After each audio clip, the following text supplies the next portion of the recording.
BL 佢係有靚仔，有好有趣嘅故事，要鹹濕有鹹濕，要唔鹹濕又有唔鹹濕，你要有愛情，要有奇情，要有獵奇，要有新鮮感，你都有，即係你要有嘅 entertainment 佢都有。我覺得真係 the best form of entertainment. Yes. Maron, Diane, Connie, and Philip are the 4 co-owners of the Food Court, a comic book shop in Hong Kong that specializes in a very specific literary genre, boys' love. With roots in 1970s Japanese manga and novels, boys' love, or BL for short, tells stories in which the main plots focus on romantic relationships between fictional male characters. What makes these stories unique among tales of gay romance is that BL was originally created by female manga artists catering to female fantasies. This is the story of how romantic gay fiction from Japan helped liberate and empower women in Asia.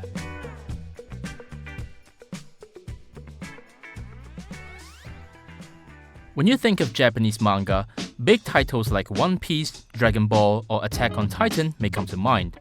Known as shonen manga, the main readers are adolescent boys. A typical shonen manga plot features a teenage boy with special powers to fight his enemies, setting sail on an exciting fantasy adventure. A sibling genre is shoujo manga, titles like Glass Mask, Nana, or Sailor Moon. These manga target teenage girl readers. The usual themes of shoujo manga focus on interpersonal relationships, so plots involve friendship, family, and romantic love. But in 1970s Japan, some female manga artists decided that usual boy meets girl romantic cliches were limiting what female characters could do in their stories. The shoujo manga depicted either girl meets boy narratives or a girl looking for her lost mother kind of narratives. And in the 1970s, women were much more severely oppressed than today. So they decided to employ boy characters, but decidedly as agents for girls. If you draw a female girl character, you can't even make her jump over the fence because that's not good manners. But if you employ male boy characters, you can let him do whatever the author wants him to do. Akiko Mizoguchi is an expert in queer visual arts and culture, but her biggest passion is boys' love. She has published academic research and books on the genre and runs a YouTube channel where she regularly interviews BL manga artists. These young female manga artists had to fight against the male editors who were much older than them, because male editors had this essentialist notion that because these manga are for girls, shoujo, the protagonists need to be girls. The young female manga artists, they started to creating the stories employing 2 beautiful teenage boys who look extremely androgynous from our contemporary point of view. The feminine, androgynous appearance of the male characters proved to be more appealing to female readers than the masculine protagonists in shonen manga. Fans soon realized that the new genre was something much bigger than just having beautiful boys standing in as girls to do masculine things. Telling stories where 2 teenage boys fall in love allowed female readers to look at romantic relationships in a more equal way. 以前睇一啲少女漫畫嘅時候，女主角永遠都要俾男主角救嘅，可能好窮要被拯救可能佢好弱跌親要俾人扶。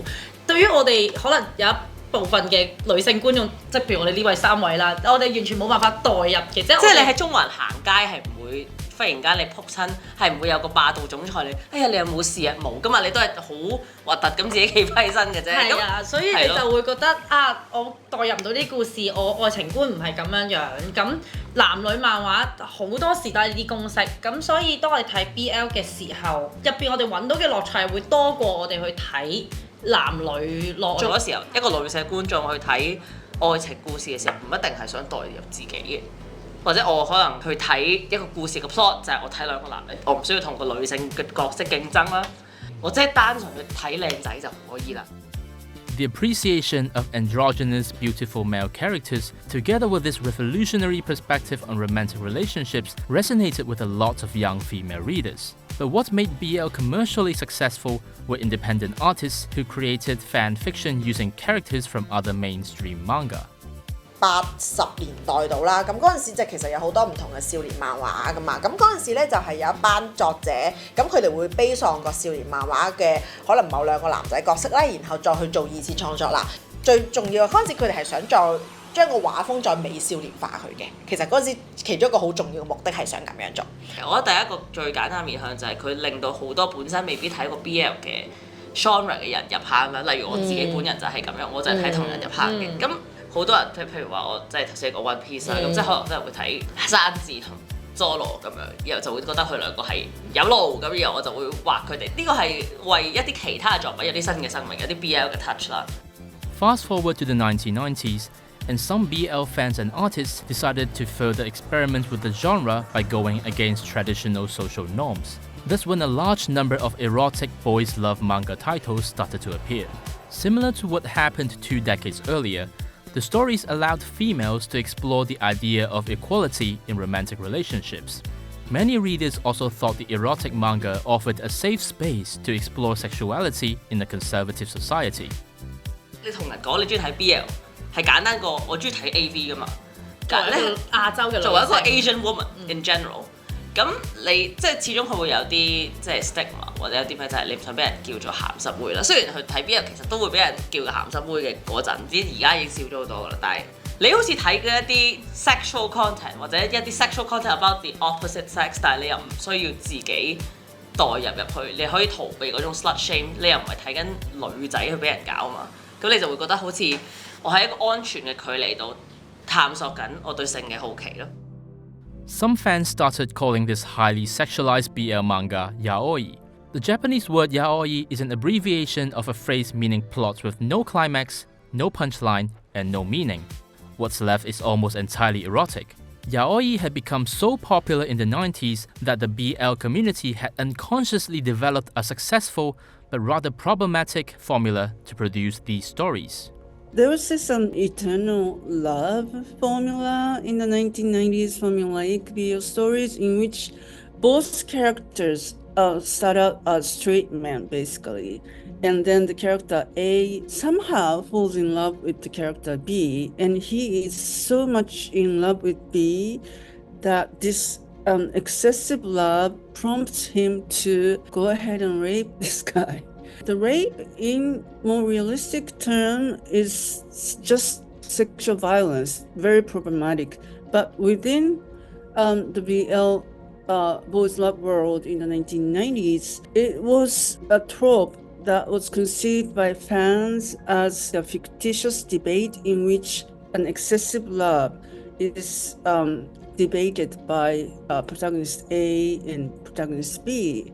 And even after the love is consummated, both protagonists insist that I'm not such a thing as gay. I love you because you are you. So that was problematic too from the point of view of homosexual people or their allies. But within this BL formula, very important thing was to represent this totally impossible, miraculous love that could not ever happen in reality. And that made it even more dear for the fans. The controversial yaoi formula soon drew the attention of some in the gay community. In 1992, a gay rights activist named Sato Masaki published an article titled "Yaoi Should Just All Die." Masaki argued that yaoi objectified and sexualized attractive gay people, while highlighting little to none of the struggles that regular gay people faced in their everyday lives. In the article, Masaki wrote, "There are only two types of gay men in the eyes of yaoi fans, the attractive ones and the trashy ones. Gay men do not need a personality or heart in yaoi stories. All they need is to look attractive, since they are only for entertainment purposes. But how about the gay men who are not seen? Where should they go? Many of those who are not acknowledged by yaoi fans, those who cannot meet female beauty standards, how can they accept themselves?" Masaki's article did not influence the BL genre as much as he may have hoped. Few gay people were familiar with BL at the time, and the genre was still a niche topic in Japan. But around the time when Masaki's article was published, the LGBTQ movement in Japan was about to go mainstream. The same year that Masaki wrote his provocative essay was when the first Tokyo International Lesbian and Gay Movie Festival was held. Only 2 years later, in 1994, Japan hosted its first Pride Parade. As awareness of LGBTQ rights grew in Japan, some BL artists began to take a more realistic approach to their work. For example, in Dokyusei classmate series, the protagonists Kusakabe and Sajo meet when they are the second-year high school students. Sajo is gay identified from the beginning, but Kusakabe isn't. They fall in love gradually through their school activities, such as they need to practice for the chorus event at school. They come out to their classmates or the family members, and there is certain level of struggle that is quite realistic. But the important thing is that their family members and classmates act slightly more in a gay-friendly way than in actual Japanese society. In that way, these stories give hints to those Japanese citizens who want to move away from homophobia that's still in Japanese society. Mizoguchi describes this new wave of BL stories as transformed and transformative. It was a shift from an old formula that helped change society, as it educated the public about the real struggles of the gay community. Mizoguchi, who identifies as a lesbian, said reading BL helped make the process of confirming her own sexuality much easier. Long before I encountered any lesbian feminist discourses or lesbian activism, I had read so enthusiastically the precursors of contemporary BL, beautiful boy narratives. Well, here I am. I grew up thanks to reading this beautiful boy manga. When I realized I was lesbian, I was relatively okay about it because these beautiful boys were in love. So it's not a bad thing to be a homosexual. Thanks to the continuous contribution of fan fiction culture, BL also began to expand its influence in other parts of Asia. Thailand, Taiwan, Hong Kong, and South Korea were among the places that developed their own unique boys' love cultures. Some fans in South Korea even create fanfiction depicting real-life celebrities, especially K-pop singers and boy band members. In 2020, Thailand's BL drama series Together attracted over 100 million views within 2 months. The two lead actors together had more than 30 million followers on Instagram. Before 2019, there were fewer than 10 Thai BL dramas made per year. In 2022, the number had grown to 75, or more than one new drama per week. 除咗泰國之外咧，仲有我覺得台灣而家都係好盛行，因為始終我覺得台灣有個優勢就佢有呢個同性婚姻合法化嘅基礎之下，咁佢哋嘅創作咧係更加，我覺得係比泰國再自由啲。其實某程度上，因為泰國咧佢始終佢唔會去到話講結婚啊。但台灣咧，我 feel 到好多作品有求婚嘅情節啦。我有一套叫做《永遠的第一名》嘅續集，叫《第二名的逆襲》。咁佢最尾咧係有對男嘅 couple 係有求婚，即係佢哋個創作都真係越嚟越貼向現實。In Hong Kong, boys' love also got a foothold in mass media when popular Japanese BL drama Osan's Love was remade for local television in 2021, featuring local pop icon Eden Lui and Anson Lo from the boy band Mirror. The four partners who set up the BL Cafe are also getting into the act, producing their own web drama series, and in 2023 they organized the city's very first Boys Love Festival. 我人嘅組成咧，或者我人嘅好多價值觀都係 BL 教識我嘅，即係我要嗰種追求平等啦，或者我可以 embrace 嗰種 vulnerability 啦，或者我去鼓勵人哋去表達人哋嘅 vulnerability 啦，或者我對於感情或者愛情嘅一啲諗法，其實都係好 heavily influenced by BL。咁如果冇咗呢樣嘢，我都唔知啊！我真係人生都冇咗方向啊！行屍走肉啊！你睇到我哋新學就係 No BL No Life，就係佢係我哋嘅人生。